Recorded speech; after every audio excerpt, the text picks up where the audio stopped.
Yeah, you can.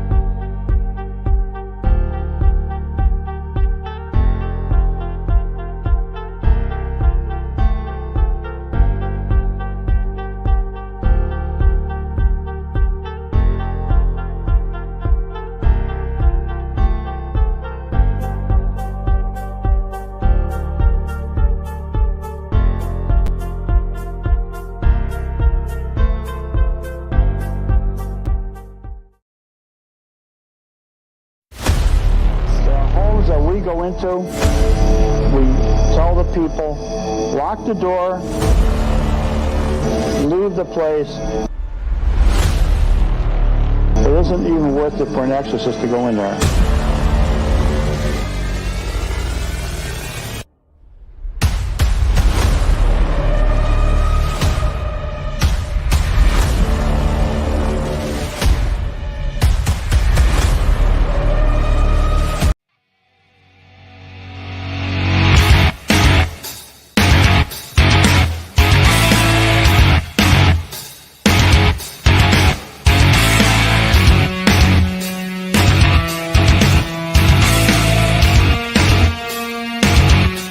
Some of these around his ankles. He probably does. Yeah. Oh, well, he might like that too. Like I said, I know a lot of people know your grandparents, Chris, and they know the stories from the the movies and all that other stuff. But tell us about yourself. Like what are you all about, and what's the foundation all about? Yeah, leave me out. You've been trying to leave me out of this whole show. Yeah, pretty much. It's been crazy. So yeah, everybody, just so you all know tonight, Dana is going to actually kind of, run the show.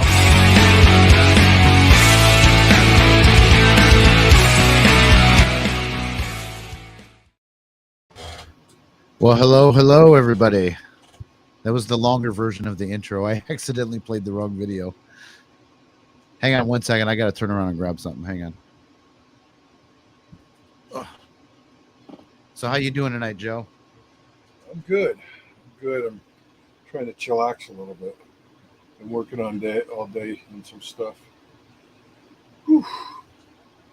A lot of phone calls, emails, texts.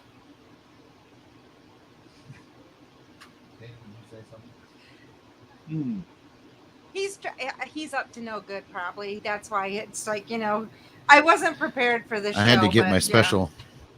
That's all right. I do my best work when you shoot from the hip, Yeah, I had to get my special sign on, my little name tag. I love that. I love that. That was because that's what made me delayed tonight. Yeah, so we're gonna have to wear this for the duration of the show because I love that. That's so cool. What do you think, Annabelle? Hopefully Annabelle jumps off that shelf and attacks you. That would be good show stuff. But which one looks better? Yeah, this is the one I made. I can't see yours because of the microphone. Oh, that's one Jeff made. Okay. And then that's the one I made. Well, of course I love the one you made. I do too. It's way better. I'm not stupid. It's way more professional. That was a 15-minute job there. Yeah. You should put the other one up on the board behind you. Yeah. Next to the nun. Yeah, okay. I was gonna say what board? Hopefully not the one that has all my passwords. Yeah. Make a little arrow pointing to her saying I'm with stupid. We'll let Slimer hold it. Okay, there we go. That's so funny. Oh my goodness. Oh my God. So we do have some rules on this show tonight. We do need to know that the Anaconda is locked away and safe. We don't want any incidents that'll get us kicked off of Facebook with the. Oh God. Here we go again. I will tell you, in a couple weeks, that is going to actually be one of the songs on my playlist when we go to Virginia. I like big. Okay. Yeah, that one. No, my Anaconda. Like, what is it? Yeah, I like big butts. No, there's an The Anaconda. Anaconda don't want none unless you got buns. Huh? Yeah. Yeah, but there's another one that's. I will find them off. This is horrible. Yeah. I don't know. I hope you're not taping it. Yeah, we're live. Yeah. We're live. Hey, You have to edit this out. Question. Oh, I got to go to the comments. Yeah. I'm a trained professional. Don't throw me off here. How do I see your Wow, there's comments? 12 comments already. You should be able to see them, can you? on your screen or well, not? he might not be able to, but I mean, because I'm doing them from the phone, obviously. I'd like to see them, but I don't know why you can't. Oh, you know why? Because I didn't. I had the screen enlarged, so it took up the whole thing. So we got Adam. Oh, Kenneth, you don't want to know about the anaconda. Trust me, that's a. Oh, he doesn't know. That's an in-person story. That is He definitely not knows. Facebook friendly. Hi, Vicky. So we got Hey, Vicky Adam. in here. Who's Vicky? I'm not sure that I know her. Vicky Gallo is a very good friend of mine. Oh, good, cool. Treat How her you doing, nicely. Vicky? I will. You know, you're the only person that I treat badly. So Yeah. let's be fair. Vicky, here. I know we still have to do lunch. I got to get a hold of you. I've just been really busy. Sorry. Didn't We forget got- about you, dear. Don Collins in the house. So There we go. Okay, now I'm okay. So remember what what Facebook did, and I told Harold not to do it. yeah, I have to apologize to Harold because I don't think he did it. I think Facebook did it for him. yeah. I was stuck for a while where I could not get into my Boo Productions Facebook page without signing out and signing back in. Well, Facebook just did it to me. Now I have my I can sign into all of them, but it's weird because how I have to get into them. So I have to apologize to Harold because that was not it was not a thing that he did. Oh yeah, and Harold Damn, of course he's is listening. on here. Go figure. Joe, this is Harold, that guy I told you about that like has mentored me for. Oh, hello, Harold. Yep, he's taught me everything I know. It figures he would have been in the room. There's like but three or four things that I know. So it wasn't here. It was a Facebook thing. So anyway, everybody, I just wanted to wait a couple minutes to get people in here before I really officially announced you. So we have Joe Franke with us. I'm assuming most people in here know who Joe is. Why don't you tell us who you are and why you're important? Well, I'm not important. I'm only important to you. Well, why do people perceive you as important? I think it's because of who you know. Okay, so for those of you who don't know how I got started in this, I worked with the Warrens, Ed and Lorraine Warren, who were like grandparents to me. I worked with them for over 30 years. Ed passed away, unfortunately, back in 2006, Lorraine in 2019. But I started working with the Warrens when I was 18 years old. Do you want me to tell the story, Jeff? Yeah, real quick. So, I met the Warrens at one of their lectures, and as I was walking up to the table, Lorraine looked at me and she cocked her head to the side and she's like, "Honey, have we met before?" And I said, "No, Lorraine, I've heard about you guys. I've read about you in print media, seen you on the television." I said, "But no, we've never met." This is the first time I've been to a show. She's like, "There's a reason why you're here today." She goes, "Make sure you come and see Ed and I after the show. I want to talk to you." So, I'm sitting there during the show and I'm like, I couldn't keep a thought in my head. I'm like, what do they want to talk to me about? I was so excited, So after the show, we clean up. And Ed's like, "Okay, kids, come on, we're going to go over to the diner." So we went over to the diner across the street. And so Lorraine's sitting in front of me holding my hands. And what she was doing was she was reading my aura. Everyone has that, spiritual glow around your aura. She could read auras, and she could tell by the color of my aura that she said, "Honey, you were meant to do this work." Mm-hmm. She says, "I can tell by your aura you were meant to do this work." She's like, "Would you like to come and work with Ed and I and come to our classes and all that?" I'm like, "Oh my God, yes." Yeah. So, so that was 1986. I was 18 years old. And Laurel was with me. We just were dating at the time. She still has me around. I don't know why, but I can talk about her. She's not home. By the sound of what you told me, it's not going to be for long if you don't straighten up. Yeah, but that's okay. She's not listening. She's at work. She's my sugar mama. Yeah. So, it was really interesting. They used to give classes at a place called Hawley Manor in Newtown, Connecticut, and they had a little back room where Ed would come in with his notes and his tape recorders. Is that the place of that picture? No. Oh, okay, no. Okay. But this is one of Ed Warren's original tape recorders that Chris gave to me. This could be the very tape recorder that I used in Amityville. I'm not sure. That's crazy. That's cool. But Probably not. I think that's an old, earlier model. But Joe, we got to teach you how to publicize things and be. That is absolutely the tape recorder that was used in Amityville. It's confirmed. Well, I'm we got about to as teach how to. honest. We got to teach you how to do this. I'm about as honest as they come. So if I'm not sure, I'm going to tell you I'm not sure. Well, But- that's not being dishonest if you don't know that it's not. I mean, it very well could be. And Okay, so probably this is the tape recorder, folks, that was No, used you would on just- the Amityville case. exactly. It See, would that's be way better. may have been. It's If way you more just slide exciting that may way. have been. The way you just put it, never would know. Well, so he would go over. He would play some tape recordings of interviews that they did. The one of the tapes I remember listening to for the first time was the Enfield, England case. Yeah. Where Ed would have these voices, these evil voices coming out of thin air, basically. But he got them on tape. Yeah. So he'd be playing the tape, and then they'd shut it off. Within a minute or two, he's like, "Okay, that's enough. We don't want to give them too much recognition." Mm-hmm. Okay. So, basically, he was taking us and teaching us about cases by going over case notes, by going over witness testimony, or for lack of a better term, interviews, and then he would say, okay, well, this is what happened and this is what we did, and we can talk about Amityville later if you like, but yeah. So anyway, I'm going to fast forward a little bit. So the Warrens used to do this thing called a ghost safari. And what that was is people would sign up for this at one of their shows, and then everyone would bring their own cars, and we would meet at a restaurant near the Warrens' home, and we'd all meet in the parking lot. And in this day, there was probably about 10, 12 cars. So we had a wagon train going down the road. So Ed would be, driving his station wagon at the time, and which would pull off into this church parking lot. Everybody would park and get out and make a circle. And Ed and Lorraine would then proceed to tell us about the case that happened here. In this church, there was something about, it was an exorcism performed there. Yeah. By Bishop McKenna, and go about the facts of the case. All right, kids, let's go in the car. Next stop. So the last stop on the tour was Dudleytown. I don't know have you ever heard of Dudleytown? I've never heard of Dudleytown. Dudleytown, the Cursed Village. Well, if you Google search it, you can get up to speed. I should say I never heard it until yesterday. Yeah, Dudleytown is the Cursed Village. It's up in northwestern corner of Connecticut. Okay. And all that's left of the town right now. Now I haven't been there in 20 years, but it's the Appalachian Trail runs through that area, because the Appalachian Trail is about 52 miles in Connecticut, and it runs through that area.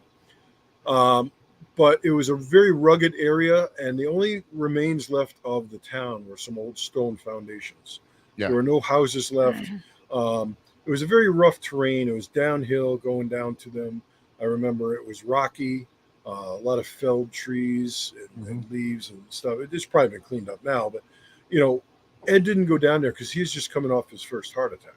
Yeah. So Ed didn't make the trek down. So Ed and Lorraine stayed back at their car and waited for us to come back.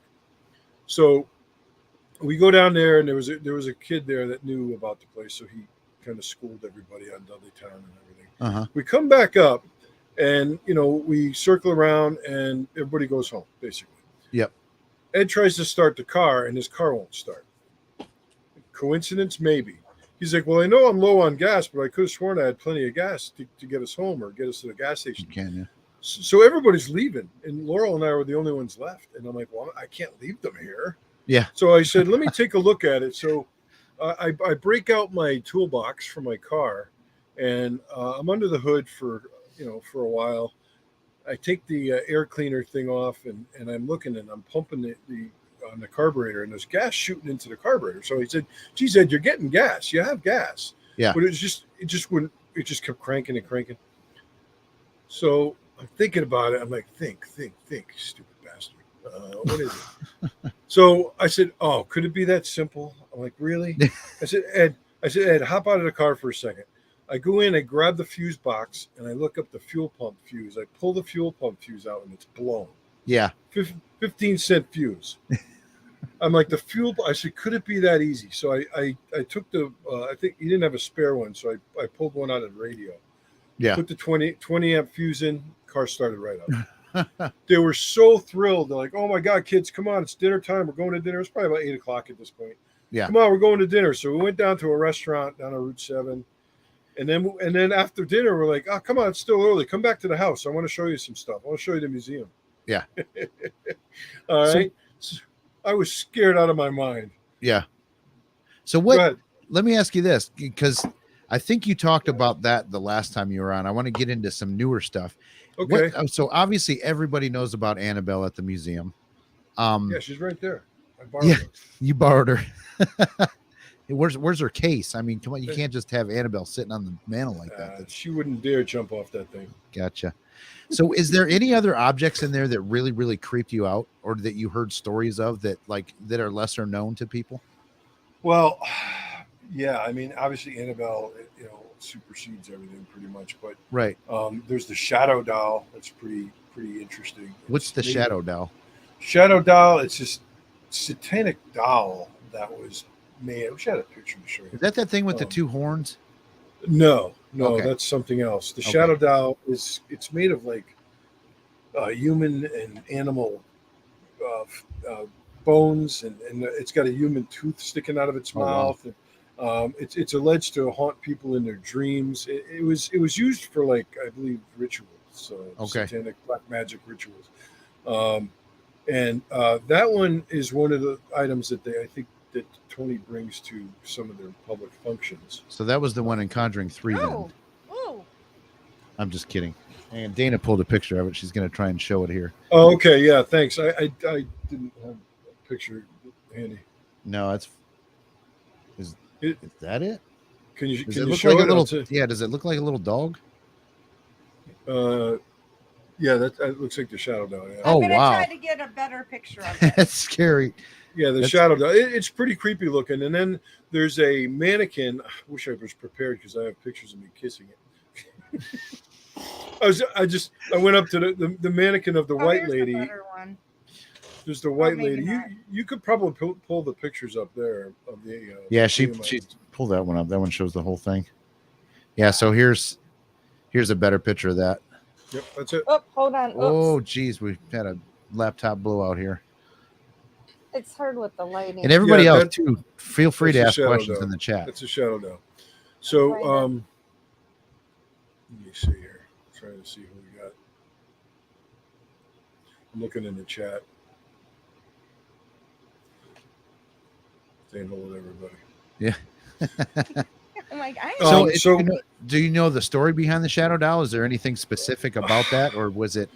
Yeah, I'm trying to remember. Because I gotta believe that every story or every object in that museum has a story. Every object has a story Mhm. to it, because Ed collected them. Usually to take them away from the people. Yep. And get rid of it, like the Ouija boards and Annabelle. Like when Annabelle, the nurses wanted to get rid of it. Like, Yeah. Did you take it? He's like, Yep. yeah, I'll take it. Because Annabelle, for a while, sat in a rocking chair. They didn't have the case. Lorraine had that made up special for her. Yeah, exactly. Well, I mean, I don't know if you guys have heard the story about Father Charbonneau. Was a friend of the Warrens. He came over to show him his brand new car, and he's like, Ed, what's this doll I hear about that's possessed that puts scratches on people? Yeah. Because it has. And he goes, oh, come on down, Father, I'll show you. So he walks up to the doll, picks it up off the rocking chair, and he's like, he throws the doll across the room, as the story goes. Yeah. It said, God is more powerful than the devil. Yeah. And Ed's like, you know what, Father, you're right. God is more powerful than the devil. But no priest is. Right. No man is. Right. And he said, no 100 priests are. Right. So on the way home, Father was in a vehicle accident with his brand new car. Yeah. Almost crashed head onto a truck. And he wasn't killed, thank goodness. He just broke his leg, but the car was destroyed. And he told Ed afterwards, he said, the last thing I saw in the lights of that truck was the vision of Annabelle. Oh, wow. So, coincidence? Who knows? But a similar story with one of the boyfriends took the doll, threw it across the room, and immediately had 7 scratches, 4 in his chest, 3 in his stomach, and it bled through his T-shirt.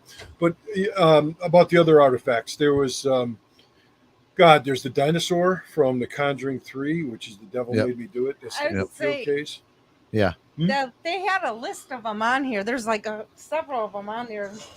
Oh yeah, there's different so many things. items in there. I don't know the story behind every one of them, folks. We Sorry about we do that. have a question from Father Ken, and this, I mean, obviously working with the Warrens, you've um, how many cases would you guess that you've done? Ooh, in my career, oh god, well over 1,000. Okay. Probably Well, thousands.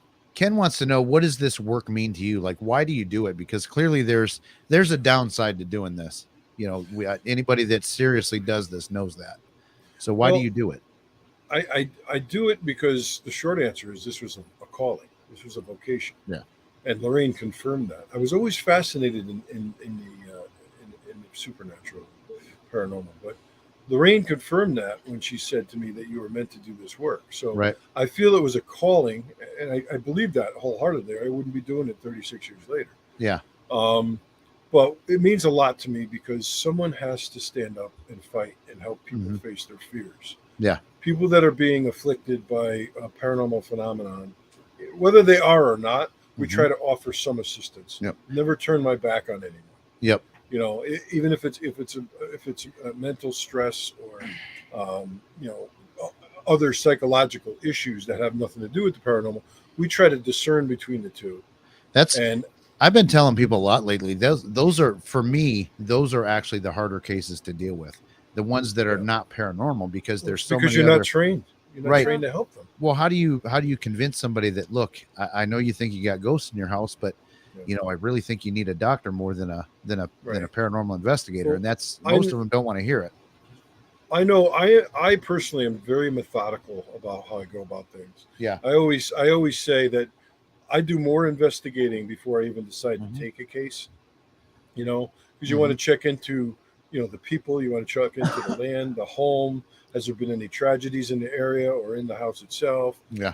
Anything that could have been whatever opened the door to what they said they're experiencing. Right. Now, a key thing, and we talked about this the other day, Jeff, is you want to make sure you interview the family collectively, but also separately. Yeah. We should be. There's a lot of cases, and you'll know what I'm talking about, Mhm. where maybe the wife is saying she's hearing things, she's seeing things, this that, and the other thing, and the husband's like, I don't know, she's crazy, I don't see Yep. nothing else, But it doesn't mean she's making it up. In her Yeah. mind, it's very real. Yep. So when things project their images to you, you and I could be standing next to each other, and I could see a ghost walk by, and you won't. Yeah. That was meant for me to see, in my mind's eye to see. Yeah. Maybe I didn't really see it with my physical eyes, but I saw it with my mind's Mhm. eye. So, but what the work means to me is it gives me the satisfaction in knowing that I brought someone peace. Yeah. We never charge for an investigation. Yep. There's never a charge. Half the time I get in trouble for this, but I don't charge expenses. Yeah. If it's a local case, I'm not going to charge for gas or anything like Yeah. that. And I've gone to other states and not charged people either, because a lot of people I work with can't afford it. Yeah. They may be, mid to low income folks, and they've got issues. Yeah. And this is probably why they have paranormal afflictions, because they have other issues, whether it be drugs or alcoholism or, Mhm. It's pretty prominent with people that have some kind of psychological disability or a mental disability. Right. Special needs, so to speak, autism, Mhm. things like Yeah. that. Yep. They I believe are like a beacon for this. And Yeah. these spirits are attracted to that and their aura. Mhm. I personally, I'm not. I mean, yeah, I would be a target because I piss them off. They know who I am, and they don't like me because they know Right. I'm there to get rid of it. Yeah. However, I'm very strong, and I don't mean so much physically. I mean psychologically, spiritually, emotionally. Yeah. You have to be really, really strong there, Yep. because if you have any chinks in your armor, it's going to find it. Uh-huh. And I say it, not who. It's it. Yeah. It's going to look for those chinks in your armor and look for a way to get in. Mhm. Okay, Father. I remember I talk about Father Gary Thomas. If you know who he is, He's Father Gary. he's the one from the movie The Rite, correct? Yes. Yeah. Yeah. Father Gary Thomas is the priest that the movie The Rite was Mm-hmm. based on. It came out in 2012. Anthony Yeah, Hopkins. we watched that a few Is it weeks with ago. Anthony Hopkins. Yeah, Hopkins we in it? watched that. That Okay. was a really good movie. Yeah, it was a good movie. So, talking Father and Father Ken can probably back me up on this, but there has to be a way in. It has Yeah. to be an opening. There's got to be an origin point. So, Mhm. playing with the Ouija board, making a pact with the devil. You know all about that. Mhm. You know, I mean, all you got to do is be sitting in your chair and you see, say, I want to see something, or I want to make a pact. I want to win the lottery. I'll sell Can my it- soul. Or In your experience, People can do it be that. can it be as simple as like, okay, I'm going to go to the Ohio State prison, for the ghost walk?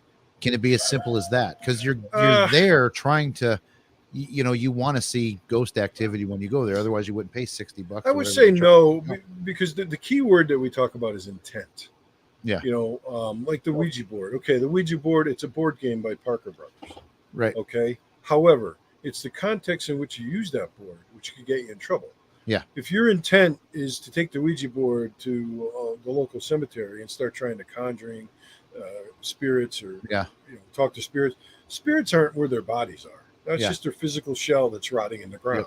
Yep. Okay. They have no reason to hang around where their bodies are. Okay. But what does hang around there is evil spirits trying to look for victims. As I call them victim souls. Yeah. So by using a Ouija board, and I don't want to scare everybody saying, just because you use the Ouija board doesn't mean you're going to be haunted. Right. Okay. But why take that chance? Yep. It's like spinning a wheel, spin the wheel, roll the dice, take a chance. Why do that? Yeah. So if you have a Ouija board somewhere, get rid of it. Get rid of it. I've done it. You need to have a talk with Jeff. No, you don't. It's all probably fine. plays with They're every night. contained. No, we have three of them. What, we have three of them in yeah, here? that's actually one thing. Like I'm of the same belief as you, is that it is intent. And if I get that out and I try to bring something dark, there's a very good possibility I'm going to do it. And I've always wanted to use one, but that being said, that is one line I've never crossed and probably never will. Is I've never used one, and I won't. He won't be because allowed there's in the always that house. thing in the back of my head, like, what if? No, it's not that thing in the back of the head. It is Dana saying, if you do, you won't come back. Well, you go to bed. Yeah. At So Laurel says to me, she's like, be careful. Just don't bring anything back with you. Yeah. Oh, yeah. Yep. But Jeff, why don't you tell your audience what you said to me one day? I've said a lot of things to you. About you wanting to experience something. Oh, something? yeah. In fact, it was on this show that you were on last time. Mm-hmm. So, yeah, I told everybody that, and I've said this to people before, too, that I want to get pushed or scratched or something like that one time, at least, just to experience it myself, because you hear people talk about it all the time. But then we had a case pop up about, 4 to 6 weeks ago that I've backed off on that desire. I'm not going to say I'm scared of this case, but I got a little spooked and I'm like, oh, nope, I don't. I remember you called me up and you're like, Joe, remember what I said? I take it back. I take it back. Yep. And you don't really, because kind of what you did there is you opened the door. Yeah. It's like, okay, yeah, I'm sitting here. I'd like something to punch or scratch me, or you don't want to do that. And you don't want to experience that because it's happened to me. And I've gone on many times. And I've gone on, haunted locations where I've said that out loud, is if you're in here, go ahead and push me. It's like, looking back, it's like that was pretty stupid. I'm lucky. I cringe when I don't normally watch these shows anymore, but when I used to do it, my wife would open the door and go, "Who are you yelling at?" I'm screaming at these stupid bastards that are on TV saying, "If this is the gates of hell, why don't you come up here and get us?" Yep. And they're I'm like, doing satanic rituals and all that 10 stuff. 10 years from now, when you're at your lowest point, they may come. Yep. There's no time or distance in the spirit world. Yeah. I mean, they're very patient. They'll wait until you're at your lowest point and your most vulnerable point, and that's when they'll strike. Well, even like the example at the Collingwood, I sat there. I mean, we said, you are not allowed to push me. You're not allowed to touch me. You're not allowed to hurt me. Jeff said it too. But then I never said I said you're not allowed to touch me. You're not allowed to hurt me or push me. I never said you cannot do something. So then I tripped over a log that wasn't there. It's like, okay, I didn't say you could not hurt me. Looking back at that, that almost could be like a dare as well. Yeah. You know what I'm saying? If you're saying, hey, don't do this, they don't have to listen to us. No. No. And we didn't say it in the name of Jesus Christ, don't do this. We just said, don't do this. So, I mean, they're laughing at us, I'm sure.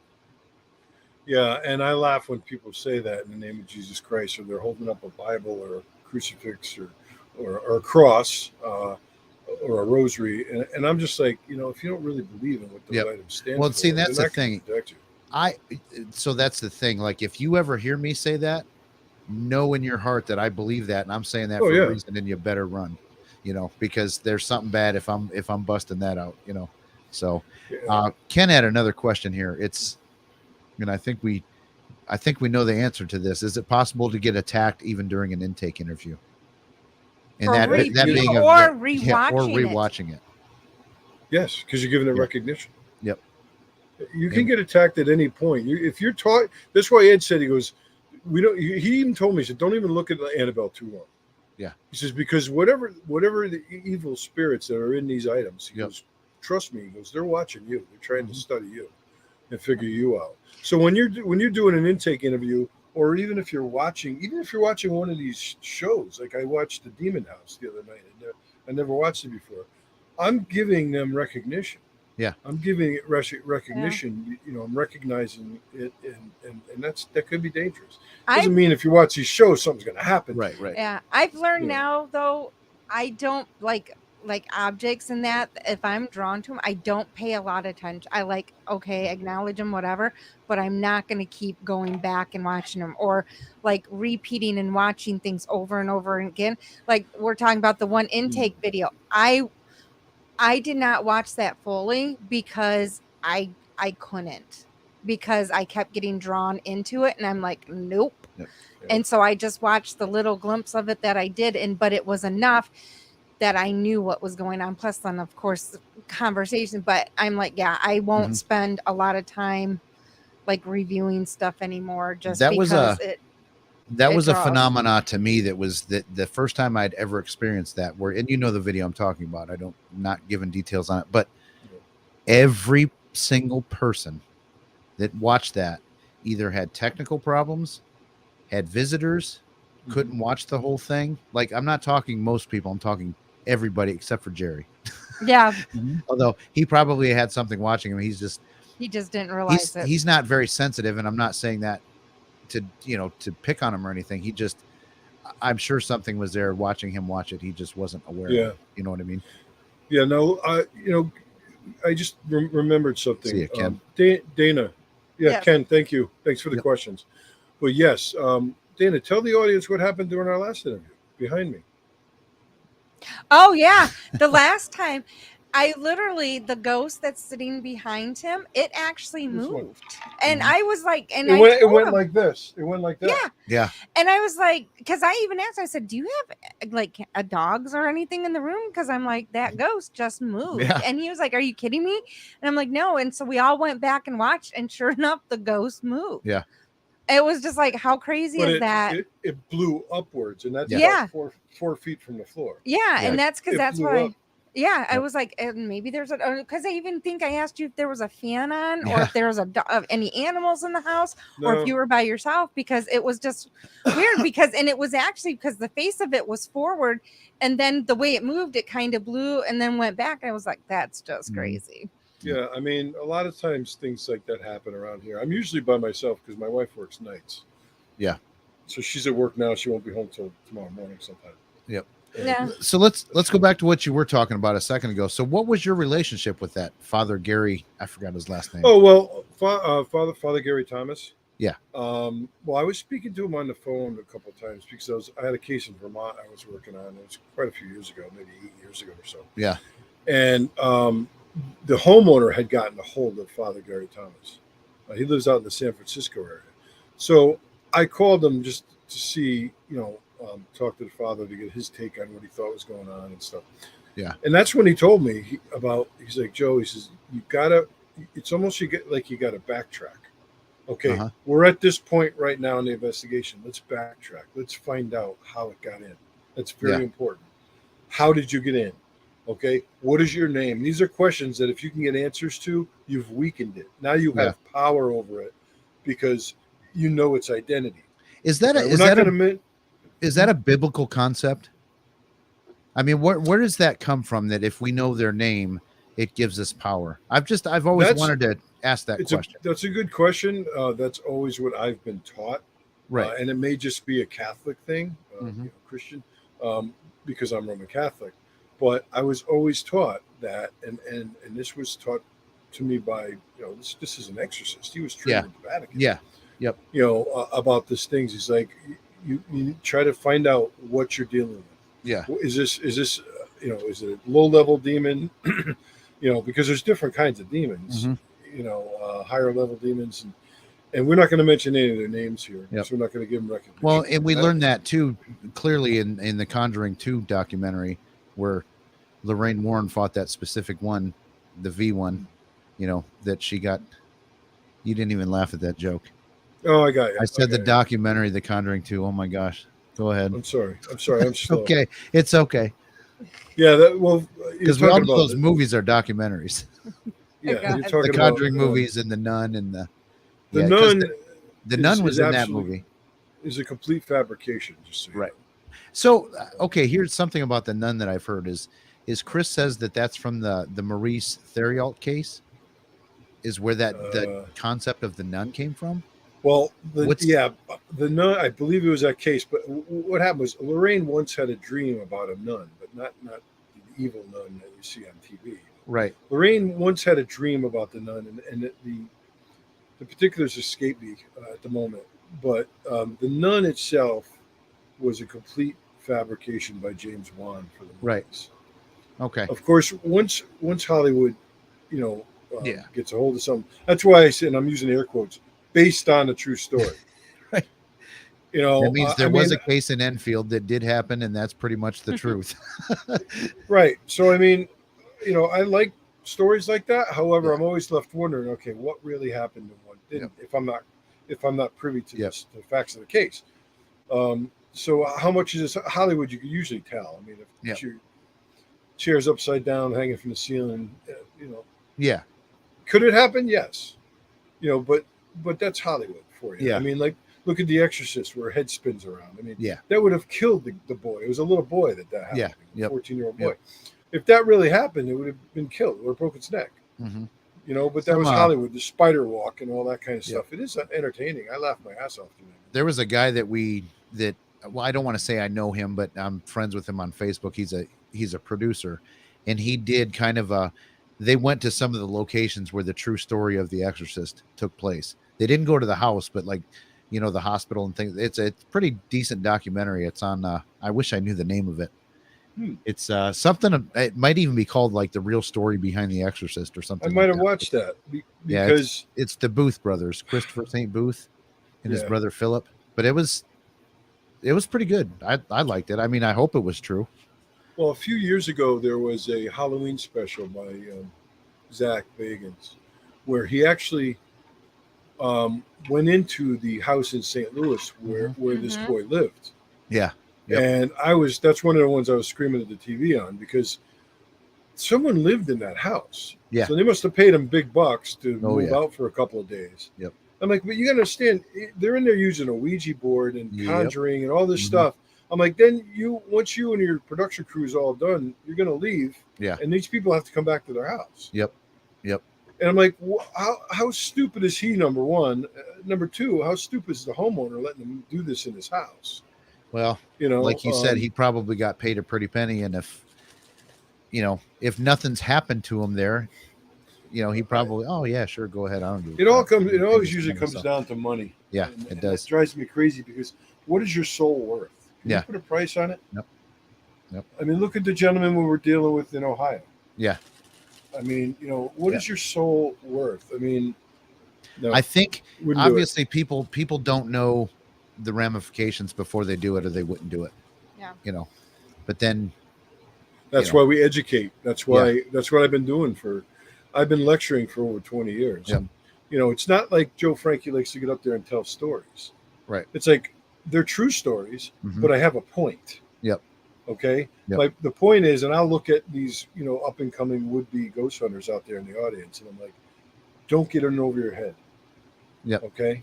And if you do get in over your head, man up to it and admit it, and look for someone like me who can help you. Okay. Because they'll come up and they'll have, and I'm going to get in trouble for this, but the T-shirts, Joe Franke Paranormal Team investigations 100% free. Look at me, Look at the big decal on my minivan outside. Big ghost with a blind through it. I'm like, oh Yep. my god.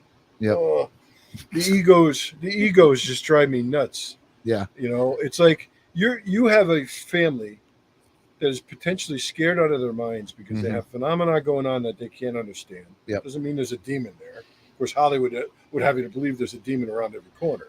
Yeah. But if I'll tell them, I said, listen, you have a family that's come to you because they think you're a professional team. Yeah, you got your Facebook page, you got your website, you got the Instagram. I don't even know what all this stuff is. I'm an old man. Anyway, I said, now these people are looking to you for advice, for your assistance. Yet, the first sign of any paranormal manifestation or outward sign of manifestation, they basically shit themselves and run. Yep. It happens. Or they get it on tape and they're all cool that they got some great YouTube content, but they do nothing to help. That's what they want to do. Yep. I'm working on a case now in Rhode Island where that exactly happened. Yeah. This team of 5 or 6 people, it's just way too many for an investigation, if you ask me.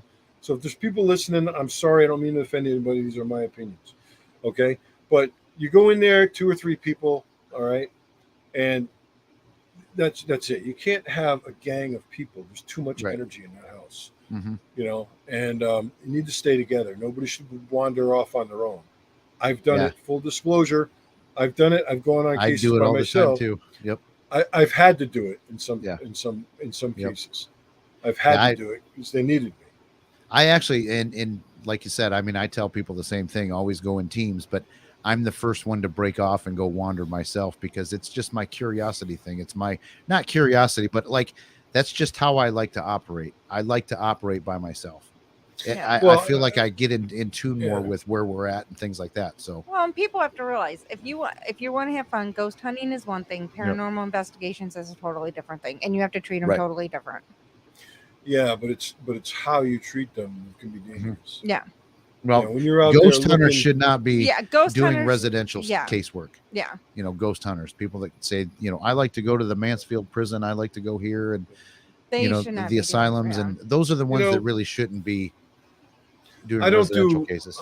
I don't do a lot of public stuff anymore, like investigations.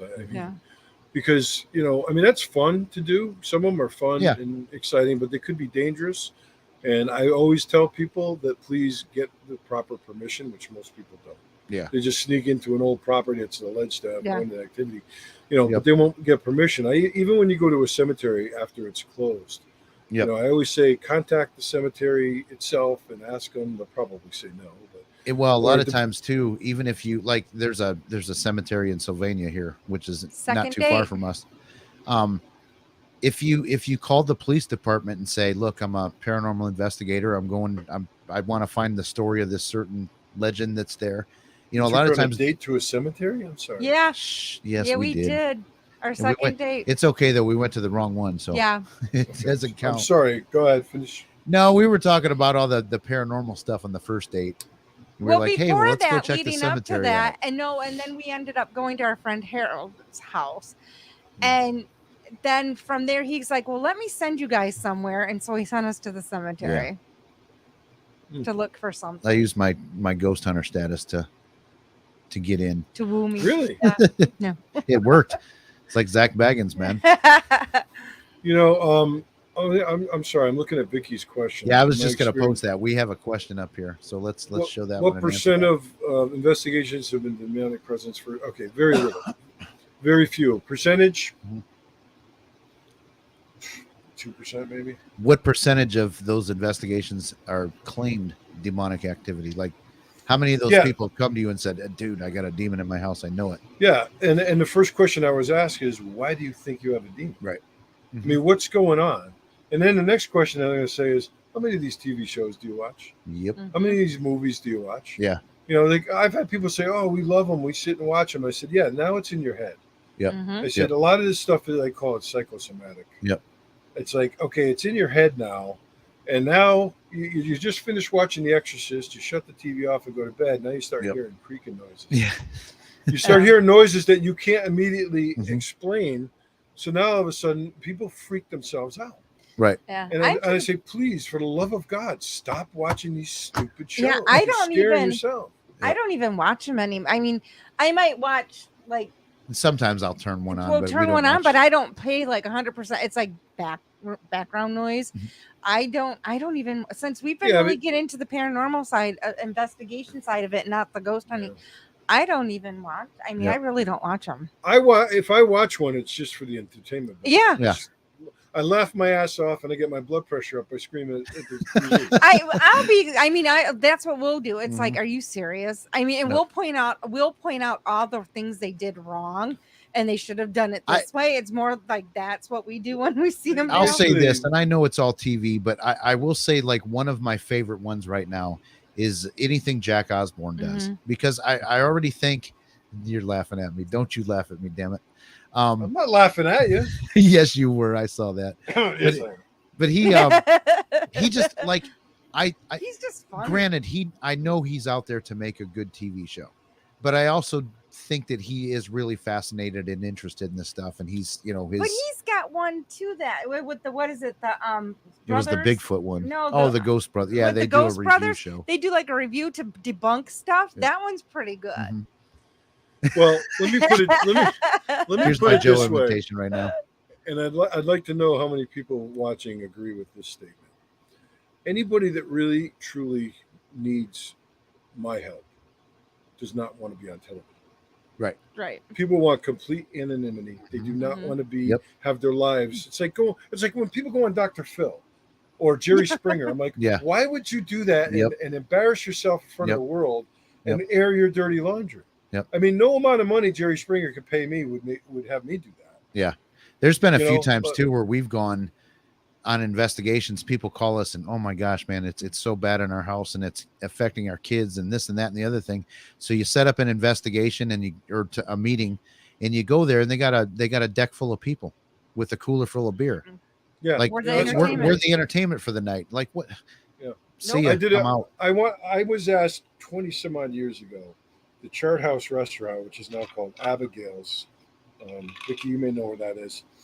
Abigail's restaurant in Simsbury. It's actually Weetag, Connecticut, but Simsbury.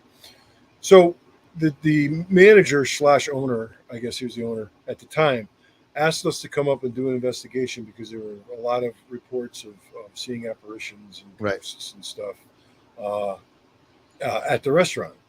So we agreed to do it, and then we were going to come back and do a presentation on what we found or didn't find. Yep. So we get there. Now I was under the impression that we got there about an hour before closing. Had something to eat and all that. We get there, and I'm walking up the front steps, and there's a big sandwich board sign. If you know what those are, it's a big A-frame sandwich Yeah. board sign. Oh, tonight the Connecticut Paranormal Research Society is going to be here doing an investigation. Blah blah.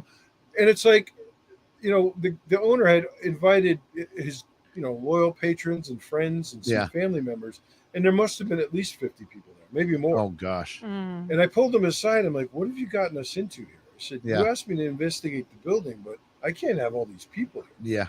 He's like, "Oh, come on, it'll be fun." So you basically got me there on false pretenses. Yeah.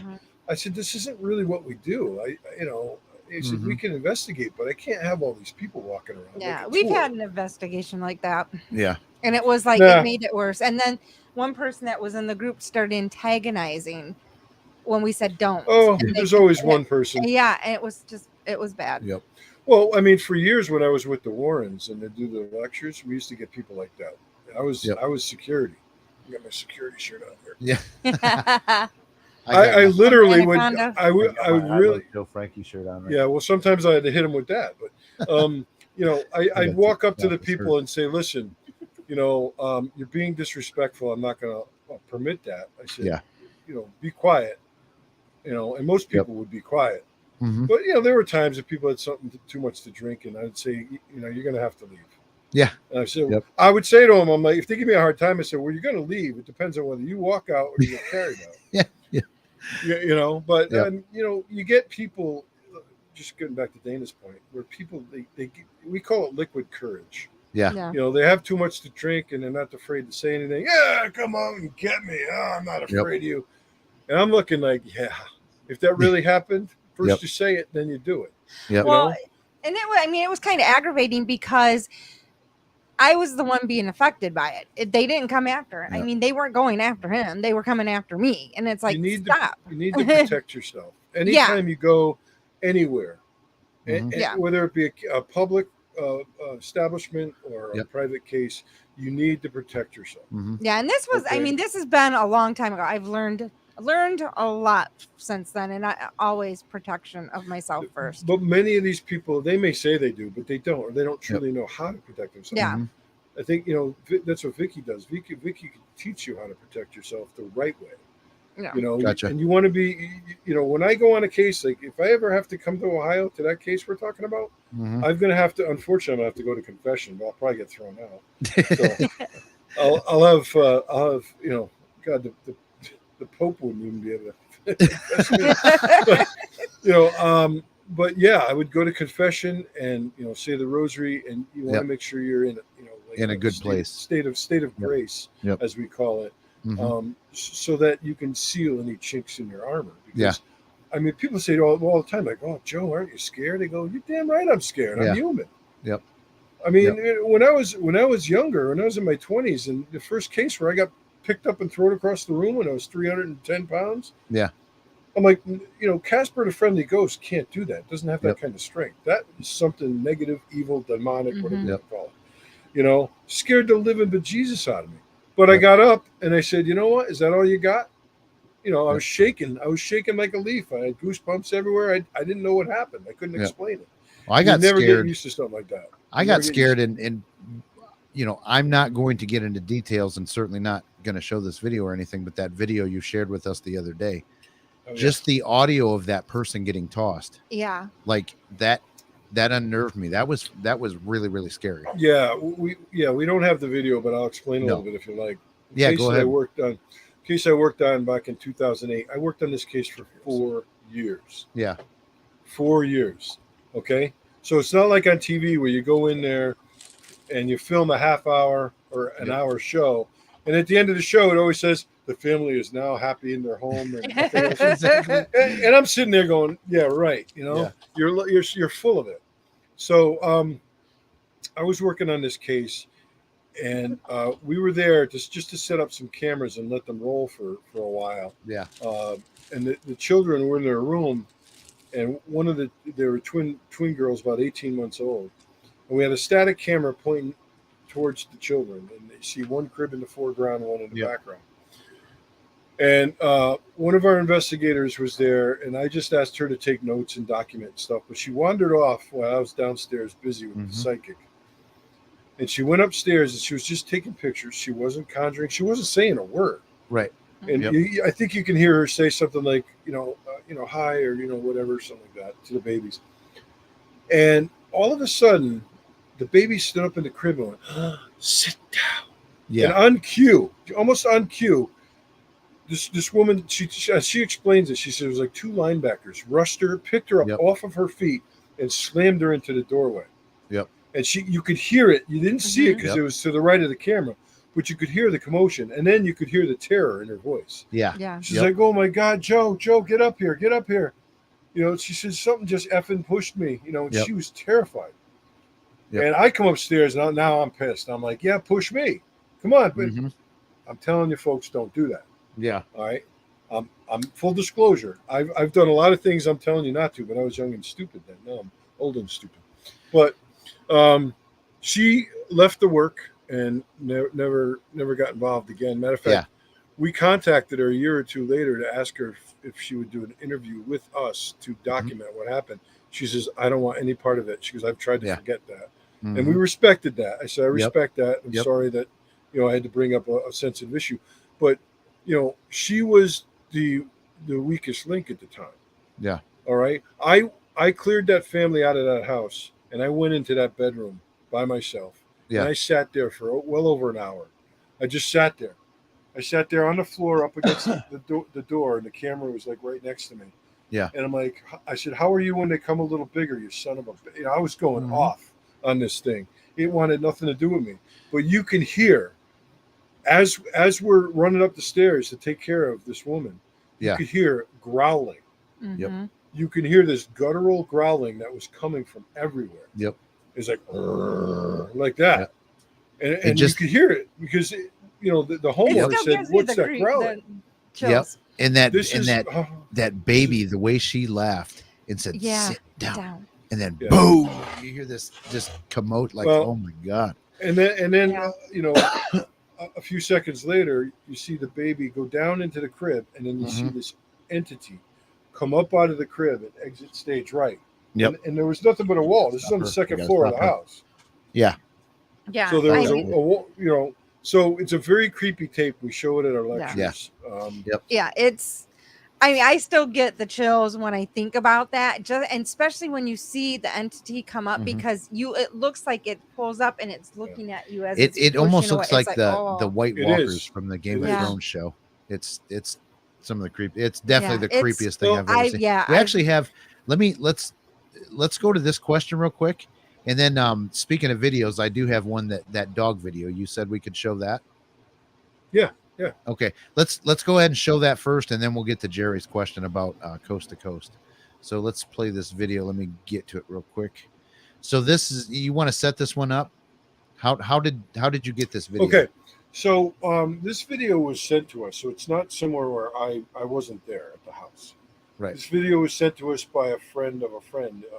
Sent to my buddy Orlando Ferranti, who he's my co-founder of the Connecticut Paranormal Research Society, which is my group.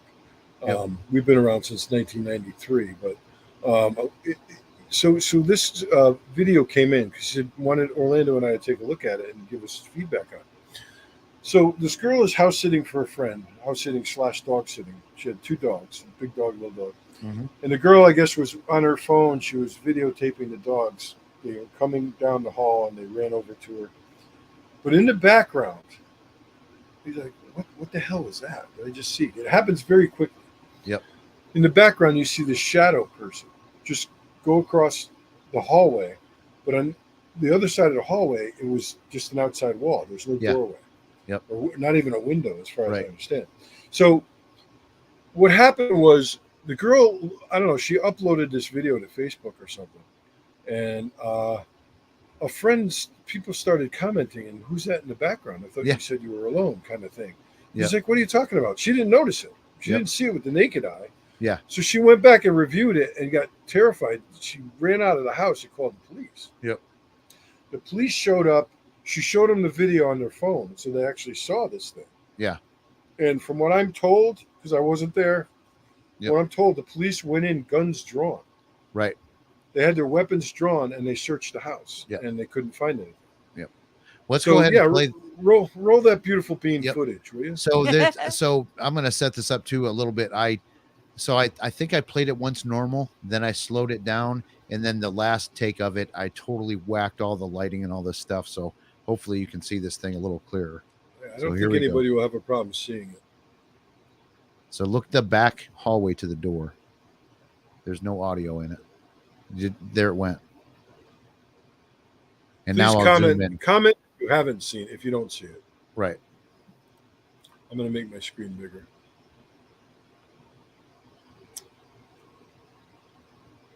So this is slowed down 30%. It definitely has a human shape. It's a Yep. shadow figure. Here it comes, right there. It totally blocks out the light of the window for the most And then part. and then it kind of disappears. Yep. It's very pixelated. Yep. It's a very low resolution. And it's hard to zoom in on the background of a. Yeah, but So look here's at this. here's it Look at way this whacked thing. out. Here's the dog running towards Yep. the camera, and then There you it see went. this thing, and it disappears. Yep. So when the police saw that, they pulled their guns out and they went in there and searched the home, and they couldn't find Yeah. any evidence of forcible entry or anything like that. But that's pretty scary. Did that ever make it to a TV show? Because I felt like Yeah. I've seen that before. Maybe It did, but we Okay. didn't send it in. It did. It Okay. was on. Oh boy. Paranormal It caught was- on tape or something like that. I'm sure. I don't know which show it was on, but I know it was on YouTube. Maybe it was on the Jack Osborne one. It could have been. Slapped So- Ham. You ever hear of Slapped Ham? No, Mm-mm. I've heard of the Slap- band Slapped Ham. All right, so if you went to YouTube and typed in "slapped ham," it's just a bunch of videos that people send in of Oh, okay. alleged paranormal stuff. Okay. Somebody sent it into that, but it's Okay. probably been around the internet now. But I this thought I is saw a it on number of years TV. ago. Yeah. Well, So- we've seen that on TV. So Jerry asked a question. Just listen to an old Coast to Coast AM that featured Lou Gentile, Mhm. who has said that he trained with Ed and Lorraine Warren. Is this someone that you know? I know who Lou is, but I've never met him. Okay. Was he? I think this was probably before my time. Oh, okay. This might have been going back to the 70s, or early 80s. I didn't join them until like 86. Jerry, did he say how old he was on there? Well, I know Lou Gentile. I've heard the show before. He's been around for quite some time. He may have met Ed a few times. I don't know. When you say Okay. trained, when I say trained, it's different probably when Yeah. he says trained. When I say trained, I was trained. Yeah. I went on cases with them. I went Yep. to their classes run by them. Yep. Which we'll get if you want to get into that story about my picture. Are you going to show that picture, or do you want me to show it? That's the one you have framed, right? Yeah. Yeah. Go ahead and show that. That's a good time to do it. All right. So this picture here is a picture taken of me, Ed and Lorraine, back in 1995, I believe. Yep. But when you showed it to me originally, you sent it to me, and I just like, oh, that's a nice picture of you guys. Can everybody see it? There's a little gloss to it. Okay. How's Yep. that? Is that all right? Yep. Look at that cheesy mustache I have. Yeah. You look like a cop. Yeah, I think I was. I think I was 27 years old at the time, and unfortunately, I do not have a lot of pictures left of me with Ed because Yep. I had a flood and a lot of my photos were destroyed. Yep. Year of 20 some odd years ago, but yeah. So that was the Carousel Gardens restaurant in Seymour, Connecticut. The Warrens in the early to mid 90s, they had their classes there. Yeah. They moved their classes there because it was a bigger venue, and we were all really friendly with Debbie and Paul, the owners, and basically gave us free range because the restaurant was haunted by Mhm. Ruth Worcester, who we believe was Ruth Worcester because it was the Worcester family home. She grew up there. Now, Ruth lived in the house until well into her 90s, I think, when she passed away. But one thing, as legend has it, is that Ruth did not like people. She didn't mind people coming to her home, but she didn't like people talking bad about her or her family, or if they didn't believe in her or they questioned her. Yep. We don't feel she liked that, because anytime someone would talk negatively about something, usually happened. Yeah. So here I am. I think it was that very night that picture was taken. It was a Halloween special, 92.5. The country station was there. And they were actually broadcasting from there. Oh, okay. And the DJ was making fun and breaking balls about Ruth. It's like, Ruth, come down here. I'll interview you, you know? Yeah. It's just making light of it. And I was just joking around. But, you know, Being a sometimes radio you got to draw DJ. the line and be respectful. Yeah. But, Yep. So I'm sitting at one of these round tables that you sit at, like when you're at a wedding. Mm-hmm. And there was maybe 3 or 4 people sitting around a table, and I had a glass in front of me. It was like an empty water glass. And so the DJ goes on, and he's on the radio, and he's talking about Ruth Worcester. And evidently she didn't like what he was saying, because the glass imploded. Yeah. Okay. Let me say that again. The glass imploded. It didn't explode. It Right. imploded. So it's sitting there, and I'm sitting maybe a foot from it, or 2 feet from it. And also, you know, I don't think I was looking right at it. At the time, I saw poof. It just kind of poof, and it shattered into a bunch of different pieces. Mm-hmm. It looked like the glass from a windshield, like Yeah. the tempered glass they call it. Yep. It just went poof, and it just fell into a pile upon itself. Yeah. And I'm sitting there going, I'm looking at my fellow, people. I'm like, did you guys just see that? And everybody's like, you just see that happen? Yeah. It was almost like somebody shot it with a BB gun or something. I'm like, no, it didn't get hit by anything. No one threw another glass at it or anything. It would have shattered all over the place. Yep. It just went poof. So Paul had taken a candy dish and scooped all the glass pieces in there. And he used to keep that candy dish in the cabinet in the foyer. Yeah. And the restaurant was very well known for its hauntings. And it wasn't anything bad. There was nothing demonic there. Yep. Okay. But there was activity. There were sightings there.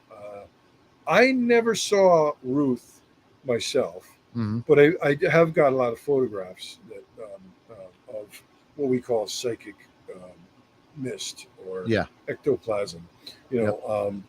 But it was a very cool story because it happened almost on cue as the DJ was kind of, making fun of Ruth. Yep. And there's another story in that photo that you told me too. That room to the left. Oh yeah, the Psychomantium. I'll let you tell that. I'll be right back. You tell the people that story. I have to take my break. We showed a picture. Yep. So everybody look in the left side of the photo right behind Ed. Right above. I can do this right. No, wrong side. Right there you go. Right there. Right there. Right above Ed's head, behind Ed, it was a closet. It was a coat closet. And what we did with a Psychomantium is you blacken out the room completely. So those are black, thick black garbage bags were pasted all over the walls. So the room was darker than dark. And then you set a mirror up on a table, and there's a folding chair there, or one of the restaurant chairs. And the idea was to take the mirror and put a lit candle right in front of the mirror and just sit there like this for as long as you could and stare into the mirror. Okay, don't say anything, just stare into the mirror and see if anything materialized. Now, my thoughts on that is, you stare into a mirror long enough, you're going to see anything. You can see SpongeBob dancing around or something. But you stare at a cloud, they call it like parabolia or matrixing. Your mind can play tricks on you. Your mind's a powerful thing, And Ed, I remember because my son was just born. He was only October. So my son was born in August. He was only 2 months old, and we hadn't had him baptized yet. So Ed told me, I remember him saying to me, he goes, "You know what, kid?" He goes, "If I didn't love you, I'd let you go in there." I said, "Why?" I want to go in there because we were looking for volunteers. Nobody wanted to go in there. There was very few volunteers. He said, "Because Joey's not baptized." And I said, "Oh." He said, "Yeah, we didn't want to run that risk. My son hadn't been baptized yet." And so I said, "Okay." So I didn't go in there myself on that particular occasion. But a couple of people went in there, and a couple of people got freaked out. But I think it might have been mind over matter. But it was an interesting room. It was called the Psychomantium. If you want to look that up. But we've had a lot of experiences at that restaurant. But one of the things that happened there was very negative and evil. I was in the basement. This is on another occasion. Years later, maybe a dozen years later. I was in the basement with a young man who had some psychic ability. Didn't know how to control it. He was only 21 years old. He was there with his girlfriend. And Orlando and I were there. And we went down into the basement because the young man sensed with his abilities, he sensed that there was a presence beckoning him to come down in the basement. Now he was a little guy. I'm a big guy, but everybody's little to me just about. But he was a little guy, 20, 21, I think, maybe 22. So we were talking to him upstairs in the restaurant, and he's like, "There's something drawing me to the basement." And we're like, "Okay, you want to go down there?" He's like, No. But then as we sit there, he's like, "There's something drawing me to the basement." I said, "Well, come on, we'll go down there." He's like, "Well, I'll go down there if you guys go first." I'm like, "Sign me up. I don't care." Yep. So I went down first, and then this gentleman was behind me, and then Orlando. So he was sandwiched between the two of us. We go down to the basement, and he says, "He's here." I'm like, "Well, who's here?" He said, "I see a guy with a shirt, no tie. I don't think he had a tie on, but he had suspenders, black hair, black beard, mustache." And he said the guy was kind of laughing, like mocking us, like he was looking to start some trouble. And I'm like, "All right, I'll accommodate you. We're not afraid. What are you here for?" Yeah. So, and he's like, he looks at me, this young kid, he looks right at me. He goes, "He doesn't like you." I said, "Not many people do."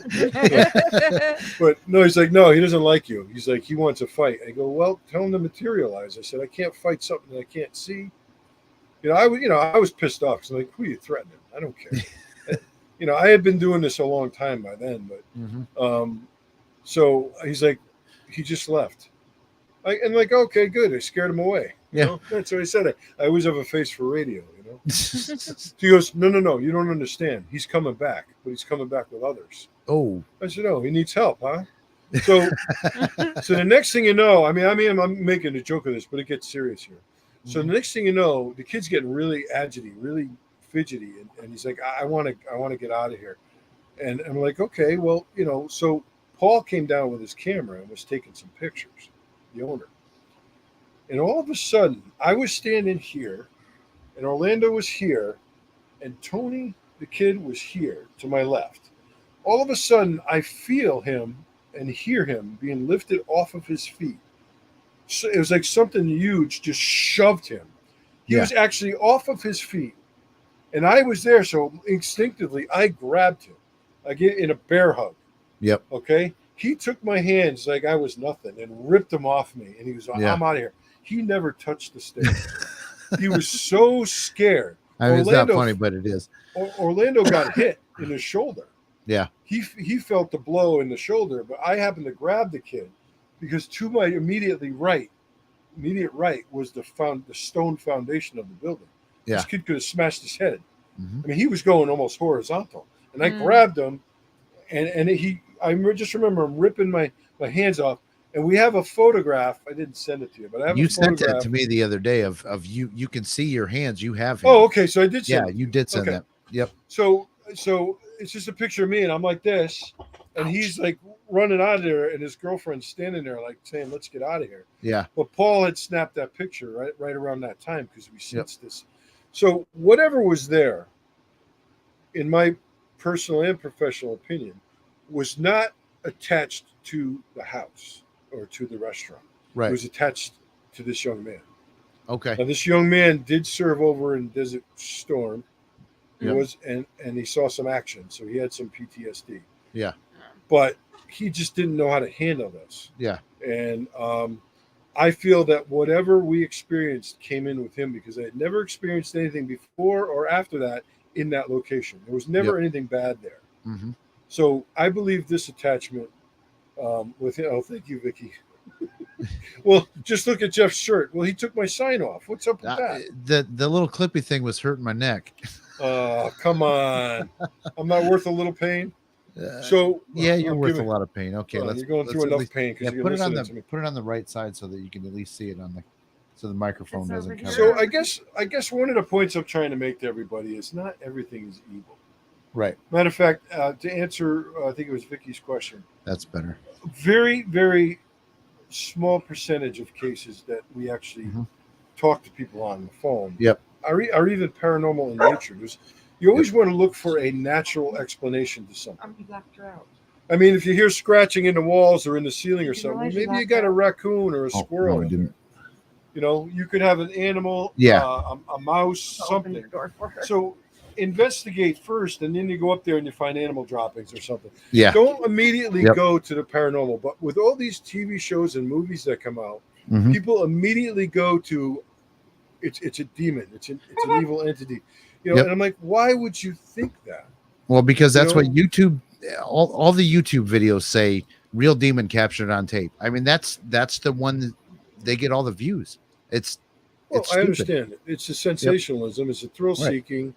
And I guess if you get enough views on YouTube, you start making money out of it. I don't know. I don't have a YouTube channel, and I don't think I'm ever going to. Although I would have some lot of stuff to put on. Well, the problem is the material that I discuss and that we discuss and show at our lectures. It is private. Well, yes, and we have the permission of the owners. If there's someone's face, we black it out, we blur it out. Yep. We're respectful. But I always say every picture has a story. Yes. But not every picture tells a story. Yep. So this picture I just showed you guys here, you say, that's a nice picture of you in the Warrens. Yep, that was my reaction when you showed it to me. I was like, oh, that's a good picture. And then you spent 15 minutes telling me these stories, and I'm like, holy shit, that is a whole different meaning now with this picture. I could fill your weekend with stories. I know you could. They're true stories, though. We've got to do a show on Patreon. The Papa Joe story time or something like that. The kids all call me Papa Bear. Papa Bear story time. That's a great. I wanted to show everybody, in case you're interested. This is the original copy of The Demonologist. This book was given to me the night that I went to the Warren's house, and he showed me where the entity attacked him after Amityville. Yeah, and it's signed. And now this is rare because I don't know if you can see it. The top is signed by Lorraine in the bottom where it says "God bless you always, Ed Warren." So I have that, and I have the werewolf case, and this is dated even 1993, Halloween 1993. It was signed by both of them as well. So I'm going to bring some of these things with me for show and tell to these conferences that I'm going to. Yeah. I'm bringing her if I can if I can find my oven mitts. Yeah. You know, I'll bring Annabelle with me. Yep. You need a case for it. Yeah. Yeah. Well, you're a carpenter. Yeah, no doubt. Yep. You got time to. You got a couple of weeks before I see you in Virginia. This is true. I could probably. We'll be in Virginia in a couple of weeks, and then we have a conference to go up to upstate New York. Yeah. For Dark Waters Paracon up in New York. So that's all coming with me in the car to show people. I mean, I don't mind showing people. I don't really want anybody manhandling it because the book's got some damage to it. No, don't let people touch that. I might have a plan. I'll have to look, but I might have a clear case for that. I might have a clear case that one of those books would fit in. I'll have to look to see if I still have it. Yeah. If not, they're not. I mean, if not, I know where we can get them pretty decent. Yeah, this is the copy of the Demonologist that you see today. Yeah. Yeah. This is another reprint. This is only signed by Lorraine, obviously, because it was passed. But here's another good book. I'm actually going to have Chris sign this when we meet him. Where's the one under your pad there? Just because this was his case, but this is one that I'm going to have Chris sign. I know he didn't write Satan's Harvest. That's the one with the Maurice Theriault. Yep. Chris worked on that case. Yep. This is the original version that he said that the reprints he wouldn't allow them to put him in it because he kind of walked away for a while and didn't want any fame or notoriety or any of that. And so that's why I wanted the original one. That's the case where Ed had his first heart attack.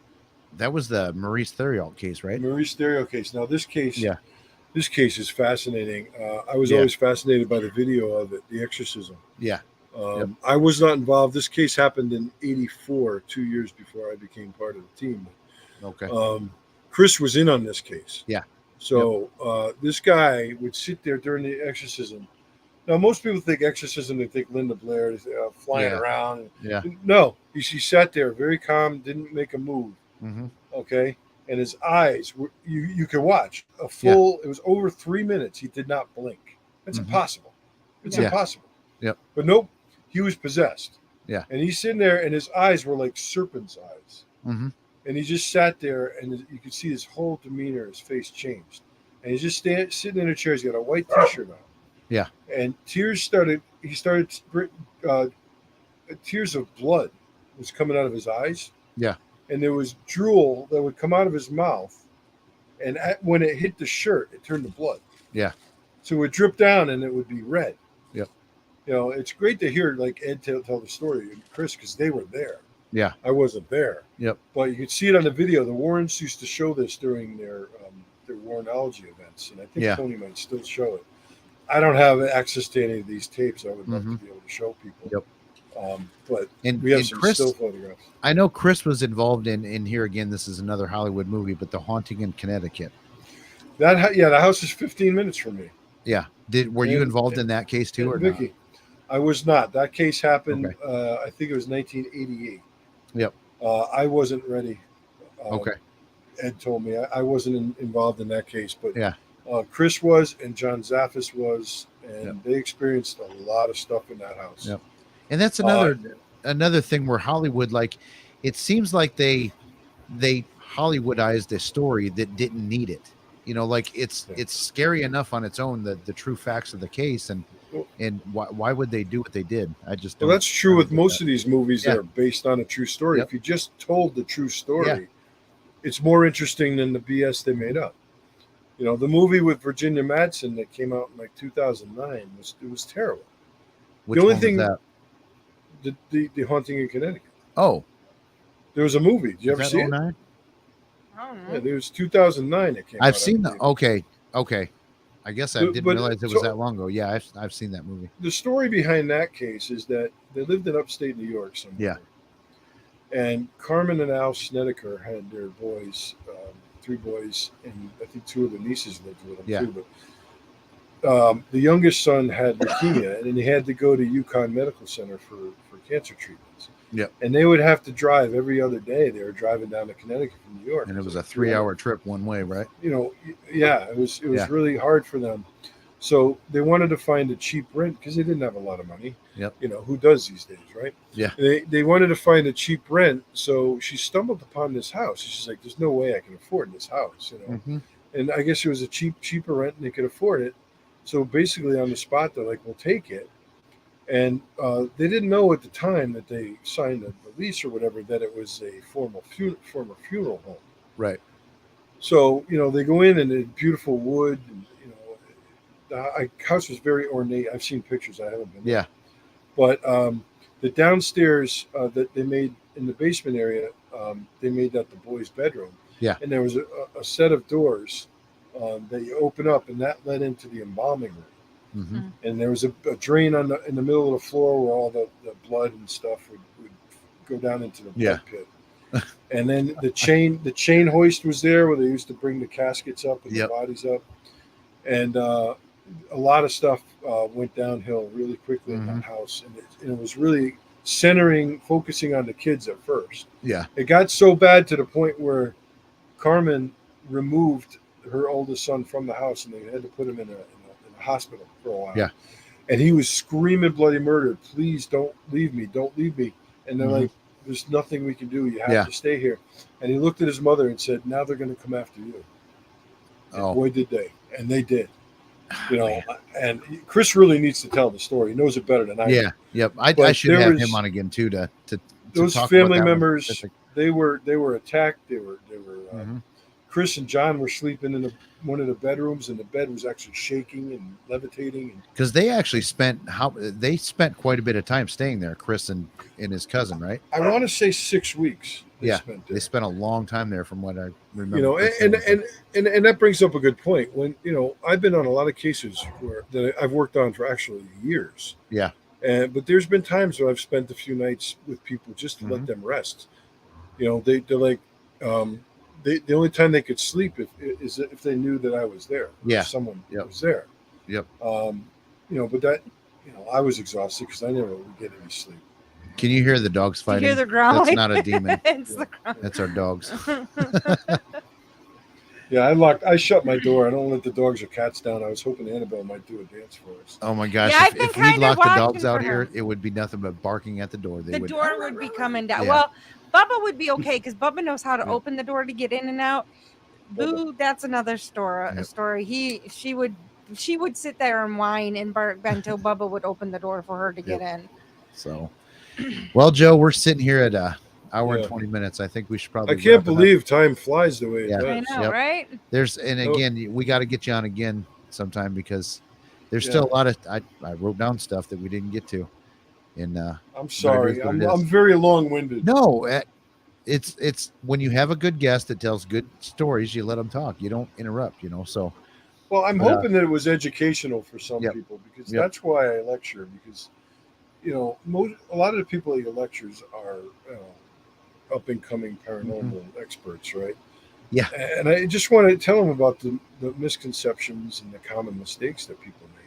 And look, I have a tough time calling myself an expert, because I don't like to talk about myself a lot like that, because I'm still learning. But you definitely are one of the most experienced in the country. I mean, you have to agree to that. If people feel that way, I'm humbled by that, and I appreciate it. But, yeah, because like you and I, we've been talking about that one case a little bit, in Ohio here, where that's beyond me.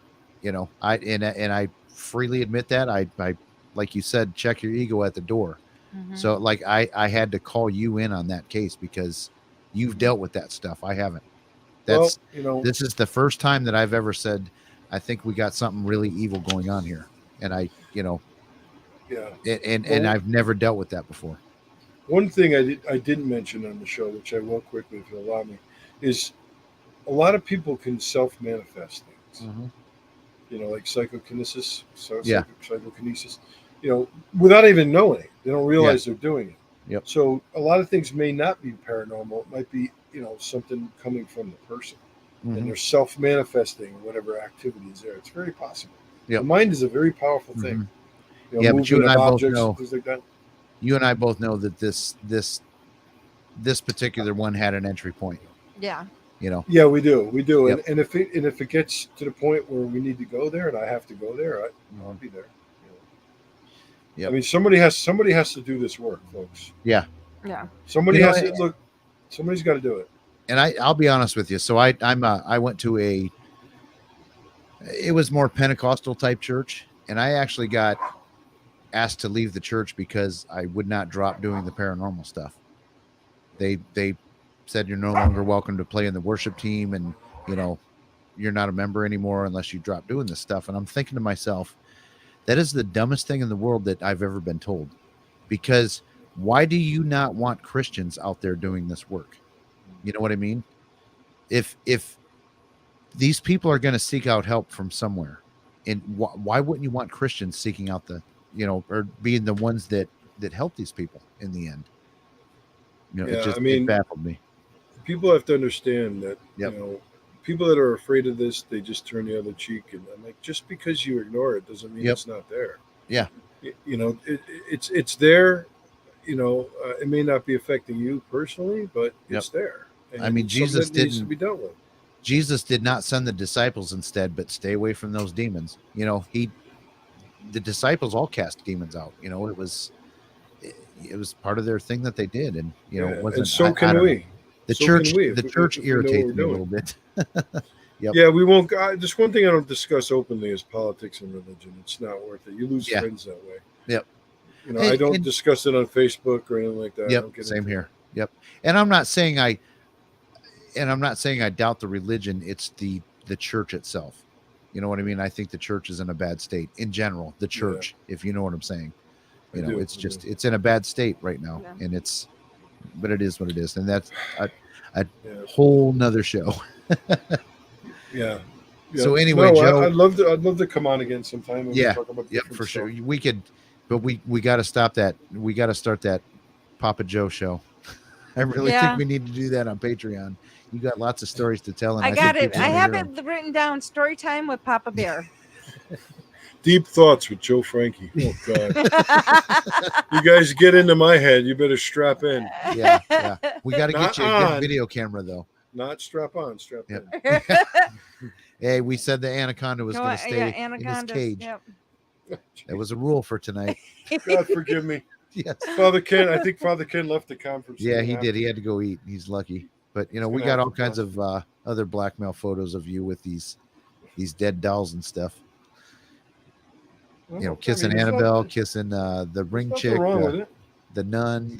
Yeah, I saw some of those pictures. You had one heck of a time at that Phantasm conference. Well, you know what? All kidding aside, those dolls were handmade.